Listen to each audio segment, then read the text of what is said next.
Hello students, next chapter है अपना simple equation, class 7th। ठीक है, तो देखिए सिंपल इक्वेशन से पहले अपना पास में जो टर्म है वो है इक्वेशन। क्या होती है इक्वेशन? एक स्टेटमेंट होता है इक्वलिटी का जिसमें या तो एक वेरिएबल हो या दो वेरिएबल हो, वन और मोर वेरिएबल हो। ठीक है, a statement of equality with one और मोर वेरिएबल इज कॉल्ड इक्वेशन। क्या है equation? A statement of equality with one or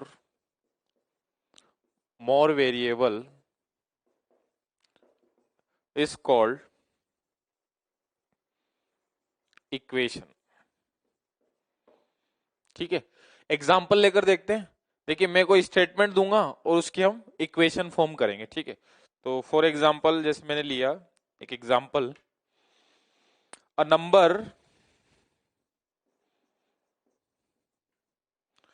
number x exceeds sorry a number x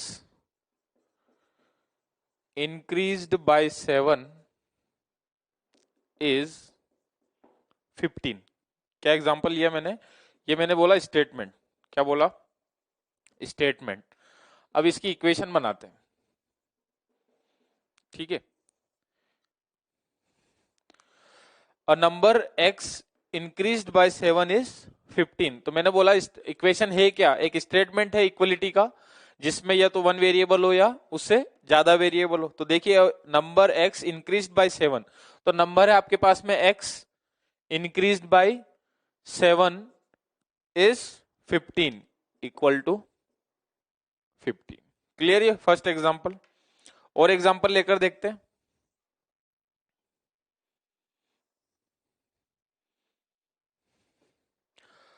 next example लेते हैं। 4 टाइम्स x इज 24। x का 4 times क्या है? 24। तो क्या लिख दूं इसको? 4x equals to 24। ठीक है, और एग्जांपल लेते हैं।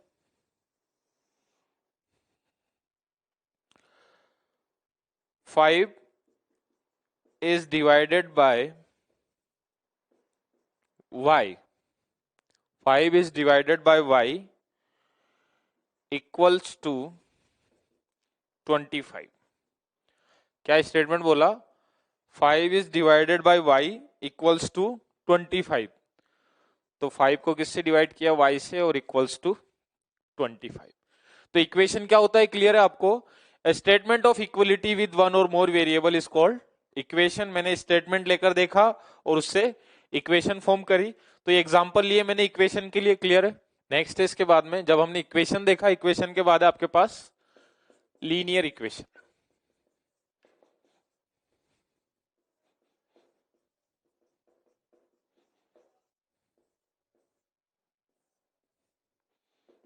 ठीक है, अब इक्वेशन तो आपको क्लियर हो गया, statement of equality with one और मोर वेरिएबल। अब देखिए लीनियर इक्वेशन क्या होगा? अ equation in which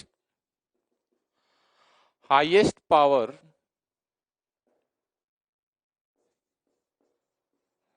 of variable involved is 1। जो वेरिएबल उस इक्वेशन में आया उसकी हाईएस्ट पावर क्या होनी चाहिए? 1। ठीक है, उसे क्या बोलेंगे हम? Linear equation is known as linear equation. ठीक है, अब लीनियर इक्वेशन जो आप लिखेंगे, देखिए एक एग्जांपल लेता हूं। जैसे मैंने लिया x प्लस 2 इक्वल्स टू 5। ठीक, हमेशा लीनियर इक्वेशन में दो पार्ट होंगे, एक होगा एलएचएस पार्ट और एक होगा आरएचएस पार्ट। ये वाला पार्ट देखिए, इसको मैंने बोला एलएचएस और इसको बोला मैंने RHS. LHS means left hand side, ये हो जाएगा आपके पास में लेफ्ट हैंड साइड पार्ट, और ये हो जाएगा right hand side part. Clear?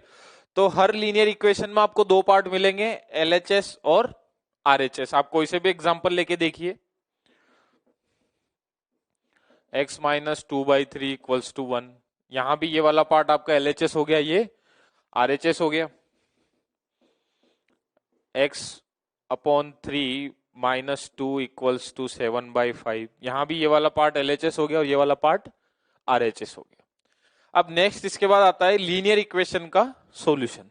देखिए अब किसी भी लीनियर इक्वेशन का सॉल्यूशन क्या होगा। अब देखिए लीनियर इक्वेशन का भी एग्जांपल हमने देखा, for example x plus 2 equals to 5, x minus 3 equals to 7।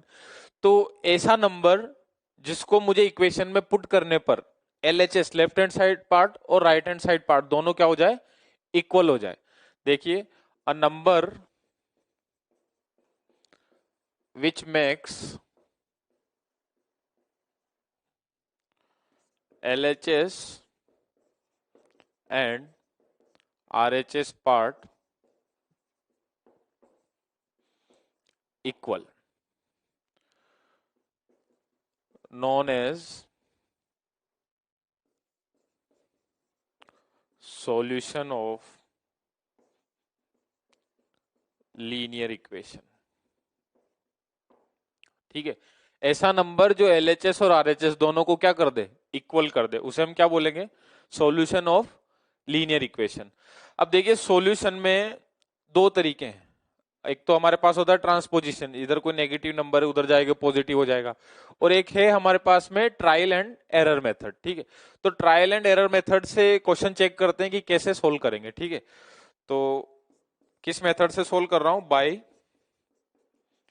Trial and error method.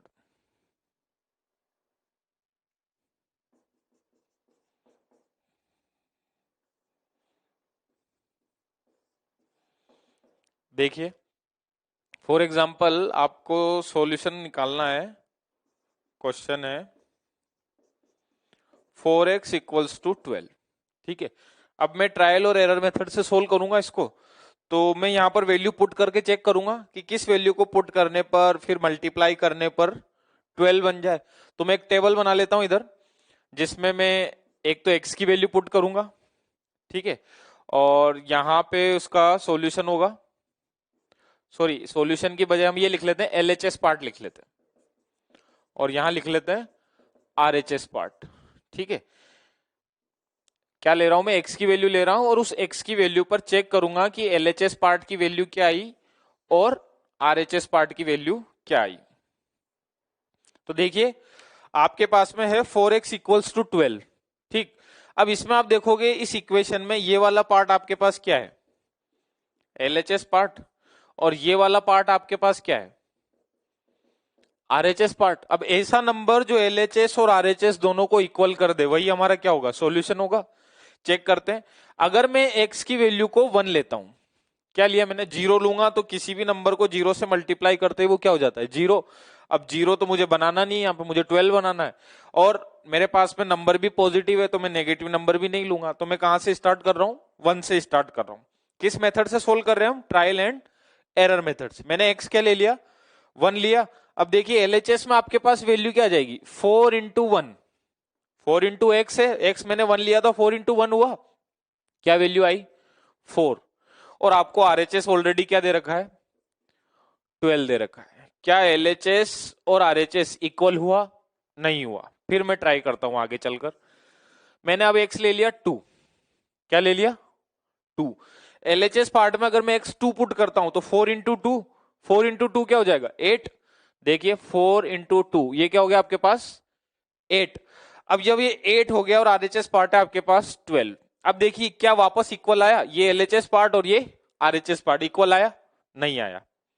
फिर चेक करता हूं, 3 पे चेक करते हैं, 4 इंटू 3, 4 3 जा 12, ये हो गया 4 इंटू 3 12, और आपके पास RHS भी क्या है 12।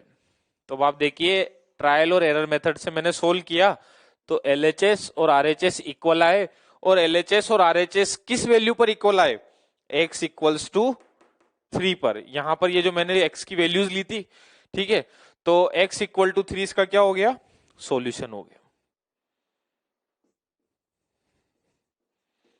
x इक्वल्स टू 3 पर LHS इक्वल्स टू RHS हो जाएगा। ठीक है, तो अब आप इसको लिख सकते हैं डायरेक्टली, x इक्वल टू 3 पर LHS आपके पास क्या हो जाएगा 4 इंटू 3 और RHS आपके पास क्या होगा 12, तो LHS इक्वल्स टू RHS, ये हो गया 12 इक्वल्स टू 12। देखिए सोल्व करते हैं question, solve the equation by the trial and error method. ठीक, तो देखिए x की वैल्यूज पुट करके देखूंगा और एक तरफ LHS पार्ट ले लेते हैं और एक तरफ RHS पार्ट ले लेते हैं। तो मैंने एक तो ले लिया x के लिए, एक लिया LHS part left hand side part और एक मैंने ले लिया RHS पार्ट। ठीक, तो देखिए x की वैल्यू लेंगे। सबसे पहले तो आप ये देखिए कि x में नेगेटिव ले सकता हूं क्या, अगर मैं नेगेटिव लेता हूं तो ये वाला टर्म नेगेटिव, ये भी नेगेटिव, नेगेटिव नेगेटिव, तो रिजल्ट भी नेगेटिव आएगा। और इधर से LHS इक्वल टू RHS बनाना है हमको, ठीक है। और अगर मैं x इधर नेगेटिव लूंगा तो ये कैसा हो जाएगा पॉजिटिव, तो ये तो नेगेटिव और ये पॉजिटिव, तो इक्वल तो होगा नहीं, तो मैं पॉजिटिव ही लूंगा, पॉजिटिव से स्टार्ट करता हूं। अगर मैं जीरो भी लेता हूं तो देखिए आप, ये हो जाएगा -5 और ये हो जाएगा 7, -5 और 7 इक्वल है ही नहीं। हमें क्या करना है, LHS पार्ट और RHS पार्ट जिस वैल्यू पर इक्वल आए वही अपना क्या होगा, सॉल्यूशन होगा। तो देखिए x मैंने लिया 1, तो LHS पार्ट जो है मेरे पास वो है 3x - 5। अब 3x - 5 में वैल्यू पुट करते हैं तो ये हो जाएगा 3 इंटू 1 -5, तो ये आपके पास कितना आ गया 3 - 5 -2 आया। यहां देखिए ये हो जाएगा 7 - x है, तो ये हो जाएगा 7 - 1, तो ये हो गया आपके पास कितना 6, -2 और 6 इक्वल है नहीं है। आगे बढ़ते हैं,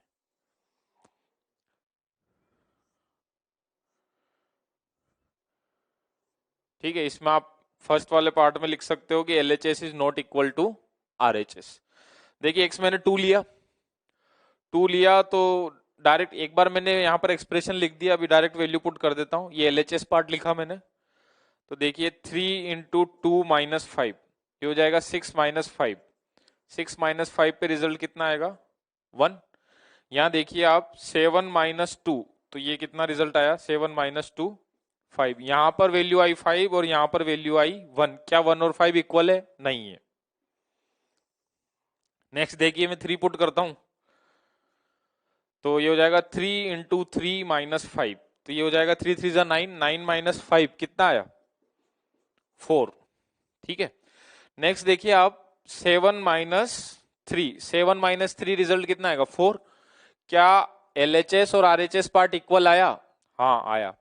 तो क्या जिस वैल्यू पर LHS और RHS इक्वल होगा वही अपना आंसर है, ठीक है। आपको मैंने बताया कि मैं नेगेटिव क्यों पुट नहीं कर सका, मैं जीरो क्यों पुट नहीं कर सका। जीरो पुट करने पे एक तरफ नेगेटिव आ रहा है और एक तरफ पॉजिटिव आ रहा है, LHS is not equal to RHS।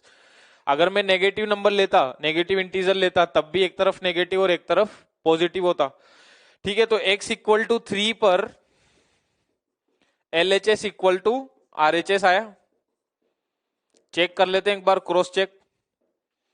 LHS आपके पास है 3x - 5 और RHS आपके पास है 7 - x, तो x इक्वल टू 3, तो ये हो गया 3 इंटू 3 -5, ये हो गया 7 - 3, 9 - 5 आया 4, 7 - 3 आया 4।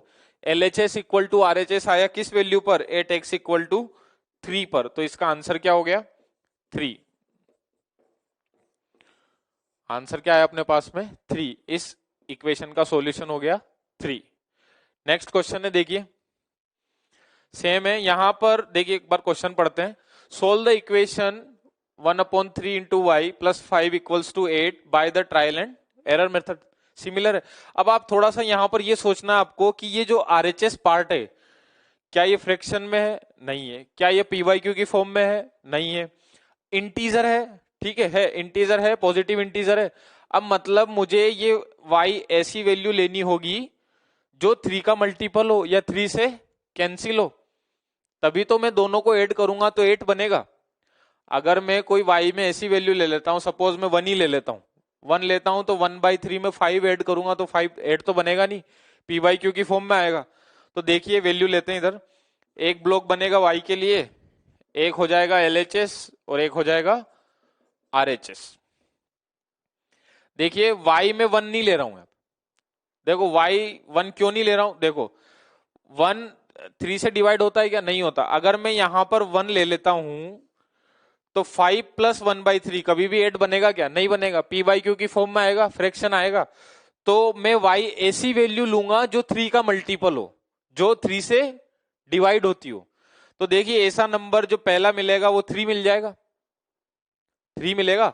जैसे आप यहां पर 3 लेते हो और फिर उसके बाद 3 के बाद मल्टीपल मिलेगा आपको 6। तो देखिए y के लिए मैंने पहले वैल्यू ले ली 3। ट्रायल एंड एरर मेथड है तो हमें ट्राई करने होंगे नंबर्स, बस थोड़ा सा ये सोचना होगा कि कौन सा नंबर लेने से कैलकुलेशन इजी हो जाएगी, या आरएचएस के पास आ पाएंगे, आरएचएस ला पाएंगे। तो देखिए ये हो गया आपके पास में, एलएचएस में मैं वैल्यू रख रहा हूं 3, तो 1/3 इंटू 3 प्लस 5, तो 3 से 3 कैंसिल हो गया, ये हो गया 1 प्लस 5, रिजल्ट कितना आया 6, और आरएचएस कितना है 8। क्या एलएचएस और आरएचएस इक्वल है, नहीं है। 3 के बाद मल्टीपल लेता हूं मैं 6, क्योंकि 4 लूंगा 5 लूंगा तो कैंसिल होगा ही नहीं। अगर मैंने लिया 6 लिया तो आप देखिए 1/3 इंटू 6 प्लस 5, 3 2 जा 6 और 2 प्लस 5 रिजल्ट कितना आएगा 7। नेक्स्ट आपके पास आरएचएस कितना है 8, क्या 7 और 8 इक्वल है, नहीं है। 6 के बाद में ले लेता हूं 9, क्या लिया मैंने 9, आप देखिए तो 1/3 इंटू 9 प्लस 3, 3 3 जा 9, 3 प्लस 5 रिजल्ट क्या बनेगा 8, क्या बनेगा रिजल्ट 8। अब यहां पे आरएचएस भी कितना है 8। आपको दिख गया होगा कि एलएचएस और आरएचएस किस वैल्यू पर इक्वल आए, y इक्वल्स टू 9 पर। ये सब हमने y की वैल्यू ली, y को एक बार 3 लिया, y को एक बार 6 लिया, y को एक बार 9 लिया। तो आप देखिए 8 y इक्वल्स टू 9, y की वैल्यू मैंने क्या ली 9, LHS इक्वल्स टू RHS। बाकी जो भी वैल्यूज मैंने ली y की उन पे LHS और RHS इक्वल नहीं हुआ। तो यहां देखिए चेक करते हैं, 1/3 y प्लस 5 इक्वल्स टू 8, मैं यहां y 9 पुट करता हूं, 1/3 इंटू 9 प्लस 5 इक्वल्स टू 8, ये हो जाएगा 3 plus 5 8 equals to 8। LHS equal to RHS किस पे आया, y equals to 9, y equals to 9 इसका क्या हो गया सॉल्यूशन। ठीक है, यही हमसे पूछा गया था, आंसर कितना है आपके पास में 9। y इक्वल्स टू 9 इस इक्वेशन का सॉल्यूशन है और x इक्वल्स टू 3 इस इक्वेशन का सॉल्यूशन।